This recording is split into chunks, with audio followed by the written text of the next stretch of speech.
ఉన్న పెద్దలే రౌడీల్లాగా ఈరోజు అరాచకాలు సృష్టిస్తూ అల్లర్లు సృష్టిస్తూ దాడులు చేస్తూ అక్రమ కేసులు పెడుతూ రెడ్ బుక్ రాజ్యాంగంతో రాష్ట్రాన్ని సర్వనాశనం చేస్తుండటం కళ్ళారా మనం అందరం కూడా చూస్తున్నాం.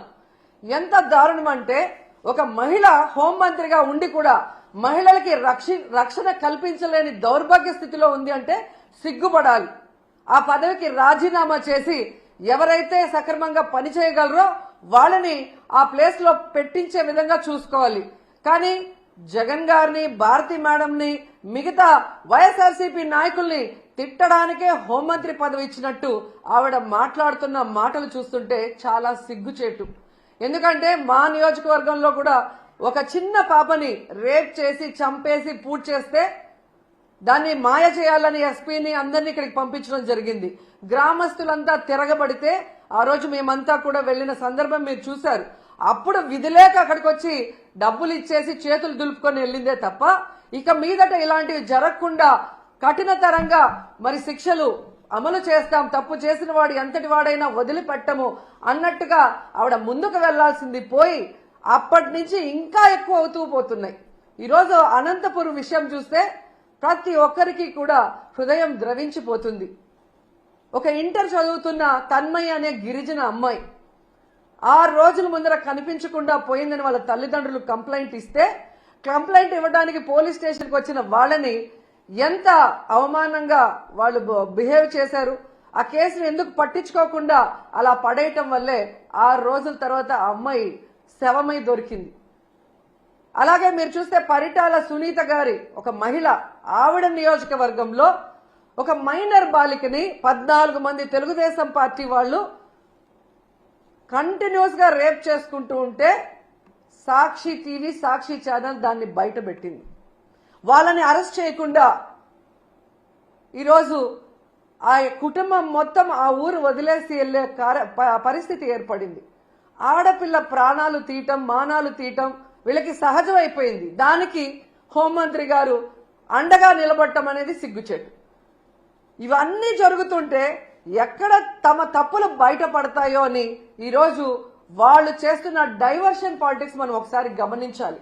ఎందుకంటే ఇదే పవన్ కళ్యాణ్ గారు అధికారంలో రావటానికి ముందు మహిళలకి నేను అండగా ఉంటాను, మహిళలకి ఇబ్బందికరమైన ఏవి చేసినా ప్రభుత్వాన్ని నిలదీస్తాను, తప్పు చేసిన వారిని శిక్షిస్తానని మాట్లాడిన పవన్ కళ్యాణ్ గారు ఈ రాష్ట్రంలో ఎక్కడ మహిళలకు అన్యాయం జరిగినా ఈ రోజుటి వరకు నోరు తెరవలేదు. తప్పు చేసిన వాడిని శిక్షించమని ప్రభుత్వం మీద ఒత్తిడి తీసుకురాలేదు.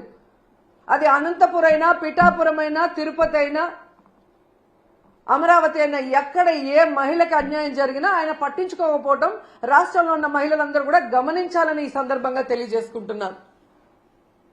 హోంమంత్రి గారుగా తన అధికారాన్ని ఉపయోగించి ఆడవాళ్ళని కాపాడాల్సిన అనిత గారేమో నా దగ్గర లాఠీ ఉందా, నా భుజాన గన్నుందా, నేనేం చేయగలను మాట్లాడిన గొప్ప వ్యక్తి. అలాంటప్పుడు మీకు చేత కాకపోతే మీరు ఫెయిల్యూర్ హోంమంత్రి అని తెలిసినప్పుడు ఎందుకు పక్కకి తప్పుకోవటం లేదు? ఈరోజు డైవర్షన్ పాలిటిక్స్ లో రెడ్ బుక్ రాజ్యాంగం అంటూ పోలీసుల్ని కేవలం వైఎస్ఆర్ కాంగ్రెస్ పార్టీలో ఉన్న నాయకులకి, సింపథైజర్స్ కి తప్పుడు కేసులు పెట్టి వాళ్ళని అరెస్ట్ చేయించి వాళ్ళ జీవితాలు నాశనం చేయడానికే ఉపయోగిస్తున్నారు కదా. నిన్నైతే మరీ ఘోరమైన విషయం. అసలు ఇది రెడ్ బుక్ రాజ్యాంగానికి పరాకాష్ట. కొమ్మినేని శ్రీనివాసరావు గారు అంటే చేతులెత్తి నమస్కరిస్తారు. అంత గొప్ప జర్నలిస్ట్. 70 ఏళ్ల వయసులో ఆయన మీద ఎస్సీ ఎస్టీ తప్పుడు కేసు పెట్టి ఈరోజు హైదరాబాద్ నుంచి ఎలా మీరు తీసుకొచ్చారో ఈ రాష్ట్ర ప్రజలు అందరూ కూడా గమనిస్తున్నారు. దీని గురించి మనం నిజంగా చాలా క్లియర్ కట్ గా మాట్లాడుకోవాల్సిన అవసరం ఉంది. ఆంధ్రప్రదేశ్లో ఈరోజు ఎవ్రీ మార్నింగ్ అన్ని పేపర్లో ఉన్న హెడ్లైన్స్ ని డిస్కస్ చేసే క్రమంలో అమరావతిలో ఏ విధంగా రైతుల దగ్గర ఇప్పటికే 50,000 ఎకరాలు లాక్కొని వాళ్ళకి ఇంతవరకు ఏం చేయకుండా ఇంకా 50,000 ఎకరాలు దోచుకొని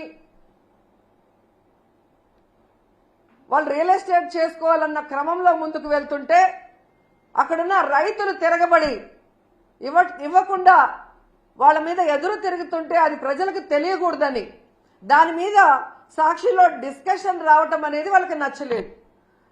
ఇక్కడ ఇంకొకటి ఏంటంటే ఆ డిస్కషన్లో ఒక జర్నలిస్టు డిస్కషన్కు వచ్చిన ఒక జర్నలిస్టు ఒక మాట ఏదో మాట్లాడారని దాన్ని ఆ క్షణంలోనే కొమ్మినేని గారు ఖండించారు. నాకు తెలిసి ఆయన డిస్కషన్స్లో ఎప్పుడూ కూడా ఎవరూ కూడా తప్పుగా మాట్లాడితే ఆయన ఒప్పుకోరు, వెంటనే ఖండిస్తారు.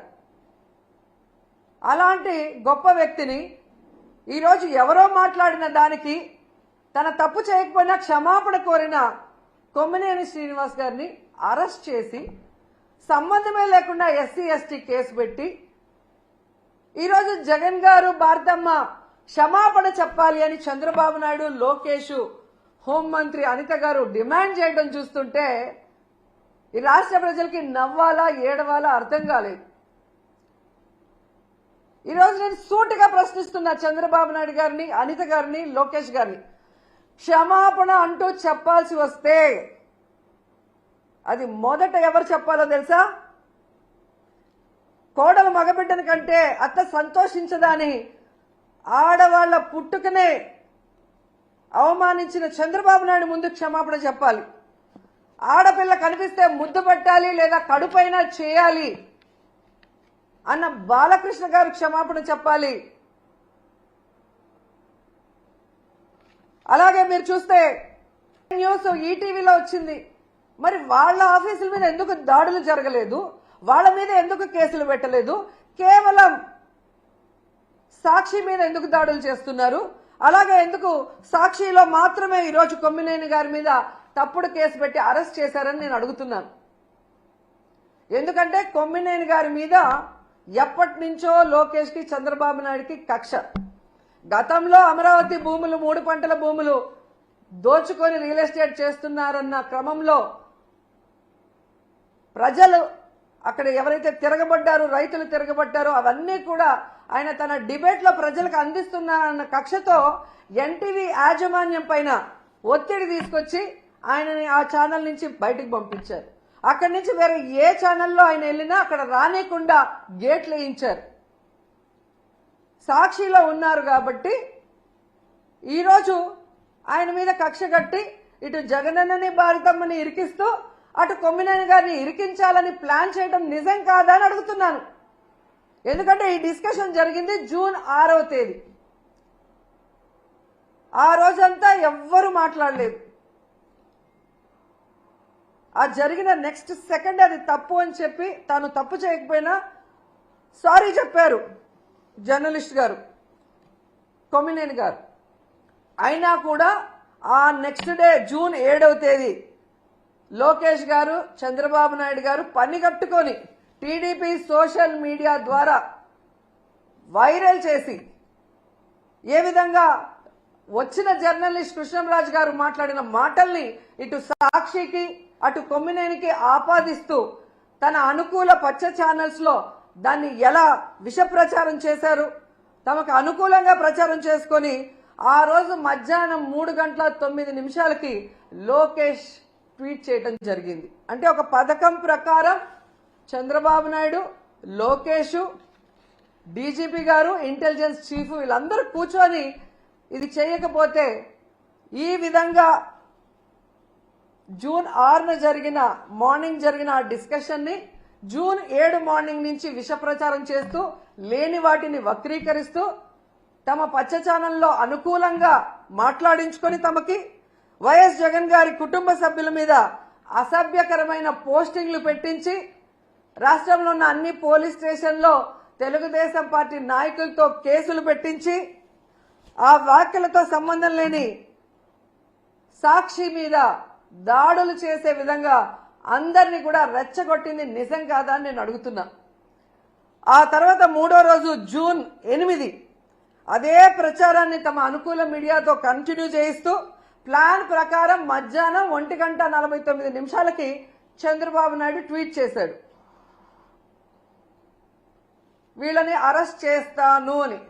అడిగింది కొడుకు, చేయించింది తమ పార్టీ నాయకులతో కంప్లైంట్లు ఇప్పించి తమ పచ్చ ఛానళ్లతో తప్పుడు ప్రచారం చేయించి పెద్ద మనిషిలాగా దాన్ని కేసు పెట్టి అరెస్ట్ చేస్తానన్నట్టుగా ఈయనతో మాట్లాడిస్తూ అదే పథకంలో భాగంగా పవన్ కళ్యాణ్ ఆఫీస్ నుంచి Pawan Kalyan press note release చేసినట్టు 3:40కి ప్రెస్ నోట్ రిలీజ్ చేయడమే కాకుండా సాయంత్రం 6:45 పవన్ కళ్యాణ్ గారి ద్వారా ట్వీట్ చేయించారు.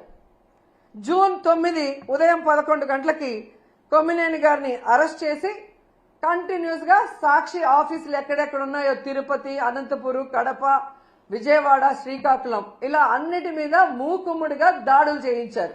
ఆ దాడులు చేసిన వీడియోలు, ఫోటోలు చూస్తే మీకే అర్థమవుతుంది. దాంట్లో ఎమ్మెల్యేల భార్యలు, కొడుకులు, కార్పొరేటర్లు, కౌన్సిలర్లు, టీడీపీ నాయకులు స్పష్టంగా కనిపిస్తున్నారు. అంటే ఒక పథకం ప్రకారం చంద్రబాబు నాయుడు కూటమి ప్రభుత్వం చేస్తున్న తప్పుల్ని ఎత్తి చూస్తున్న సాక్షిని, వాళ్ళు చేస్తున్న అవినీతిని ఎత్తి చూపిస్తున్న సాక్షిని, వాళ్ళు ప్రజలకు ఇచ్చిన హామీలు నెరవేర్చకుండా ప్రజలకి వెన్నుపోటు పొడవటాన్ని ప్రజలకు చూపిస్తున్న సాక్షి గొంతు నులిపేసి దాంట్లో ఉన్న సీనియర్ జర్నలిస్టుల అరెస్ట్ చేసి భయభ్రాంతులకు గురి చేస్తే ఇక మేము చేసే తప్పులు ఎవరు మాట్లాడరు, ఎవరు చూపించరు అన్న క్రమంలో ముందుకు వెళ్తున్నారు. ఇవన్నీ కాకుండా కొమ్మినేని వయసు చూడట్లేదు. ఆయన చెయ్యని తప్పుని ఈరోజు ఎస్సీ ఎస్టీ కేసు పెట్టి లోపల పెడితే ఇది ఈ రోజుతో పోయేది కాదు. మీరు పెట్టిన ఈ విత్తనం మహావృక్షమై మీ అందరినీ కూడా ముంచేస్తుందని కూడా ఈ సందర్భంగా తెలియజేసుకుంటున్నాను. ఎందుకంటే పచ్చ మీడియాకి ఎప్పుడూ బూతులు మాట్లాడటం, బూతులు టెలికాస్ట్ చేయటమే అలవాటు. ఇది గతంలో మనం చూసాం. సాంబ